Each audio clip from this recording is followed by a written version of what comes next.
Makanya dalam hadis kata Nabi SAW, wala yajtami' asyuh wal iman fi qalbi abdin abada. Tidak akan berkumpul keimanan dan pelit dalam hati seorang hamba selamanya.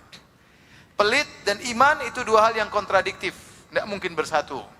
Kalau seorang imannya kuat, pelitnya pasti habis, terkikis. Kalau pelitnya besar, berarti imannya tipis. Karena tidak akan bersatu. Kata Nabi SAW. Makanya kata Nabi SAW, wasadaqatu burhan. Sungguhnya sedekah itu bukti. Bukti apa? Bukti keimanan. Orang bisa ngomong banyak, tapi mana waktu diminta sedekah dia tidak mau bersedekah. Imannya enggak beres. Demikian juga Nabi SAW bersabda, tatkala Nabi menyerukan perkara-perkara yang butuh pengorbanan, Nabi buka dengan barang siapa yang beriman kepada Allah dan hari akhirat. Seperti sabda Nabi SAW, man kana yu'minu billahi wal yawmil akhir, fal yukrim jarahu. Barang siapa yang beriman kepada Allah dan hari akhirat, maka hendaknya dia muliakan tetangganya. Kenapa? Berbuat baik sama tetangga butuh biaya. Tapi kalau dia iman kepada Allah, dia beriman ada hari akhirat, bahwasanya ada yang akan diganti oleh Allah pahala di akhirat kelak, maka ringan bagi dia untuk membagi sebagian hartanya kepada tetangganya. Kemudian kata Nabi SAW, "Man kana yu'minu billahi wal yawmil akhir falyukrim dhaifahu." Barang siapa yang beriman kepada Allah dan hari akhirat, hendaknya dia muliakan tamunya, karena muliakan tamu juga butuh biaya. Tamu datang, kita siapkan, kita jamu, ya, terutama hari pertama dia datang, ya. Falyukrim dhaifahu, kata Nabi SAW. Lihat bagaimana Nabi Ibrahim alaihissalam begitu luar biasa menjamu tamu. Allah mengatakan, hal ataka hadithu dhaifi Ibrahim al-mukramin. Izdakhalu alaihi faqalu salama. Ya, telah datangkah kepada engkau tentang kisah para tamu Nabi Ibrahim? Siapa tamu-tamu tersebut? Malaikat. Malaikat yang menjelma menjadi manusia. Waktu bertamu kepada Nabi Ibrahim, mereka mengatakan, izdakhalu alaihi faqalu salama. Kata Allah, mereka mengatakan, assalamualaikum wahai Ibrahim.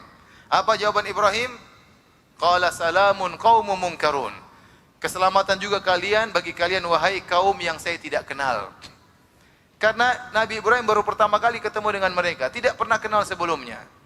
Tamu baru, tidak punya hubungan persahabatan sebelumnya, tidak punya hutang budi sebelumnya. Baru kenal tatkala itu. Tapi apa kata Allah? Faragha ila ahlihi faja'a bi'ijlin samin. Maka Ibrahim segera pulang ke keluarganya, maka dia sembelih sapi yang gemuk. Kata Allah, ijlin samin. Dia sembelih sapi yang gemuk, kemudian dia hidangkan kepada tamu-tamu tersebut. Faqarrabahu ilaihim qala ala ta'kulun. Dihidangkan kepada tamu-tamu tersebut, ternyata mereka tidak makan karena mereka adalah malaikat. Menjadi perhatian kita, Ibrahim alaihissalam baru pertama kali kenal mereka bertamu, yang dihidangkan sapi yang gemuk. Bukan ciplok telur, bukan ya. Bukan hidangkan kerupuk. Jadi luar biasa. Kalau kita beriman kepada Allah dan hari akhirat, yakin ada hari pembalasan, ada tamu kita muliakan. Hari pertama kita muliakan. Bahkan Allah mengatakan menjamu tamu 3 hari. Hari keempat ya tidak apa-apa. Masih bertahan lama kita boleh suruh pergi. Kamu harus punya tahu adab bertamu ya. Tetapi lihat bagaimana ya dicontohkan oleh Nabi Ibrahim alaihissalam ya. Ustaz, saya enggak punya sapi. Enggak apa-apa kalau enggak punya sapi yang lainnya ya. Kalau enggak mampu apa boleh buat. Tapi kalau mampu kenapa pelit sama tamu ya. Kalau orang pelit, ada tamu datang dia menderita ya. Ya, akhi, saya mau bertamu ke rumahmu. Masya Allah. Waduh, repot ini sih dia. Sudah pusing gelisah dia. Ya silakan dengan berat hati. Iya, saya mau bawa anak-anak sama istri sama mertua ya. Pusing dia. Orang pelit pusing. Orang pelit terkadang bayangkan dia tersiksa ya. Dia tersiksa. Kalau ibunya sakit dia harus bayar biaya, berat dia setengah mati. Tapi kalau orang soleh beriman, ini kesempatan bagi saya masuk surga.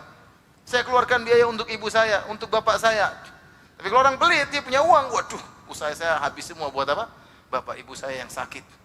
Ya, serba salah. Tidak mau dia bantu bapak ibunya yang sakit di rumah sakit, dia akan jadi bahan omongan orang-orang. Ini orang kaya, bapak ibunya sakit dibiarkan. Dia bantu, dia menderita. Ya. Dia bantu, dia menderita.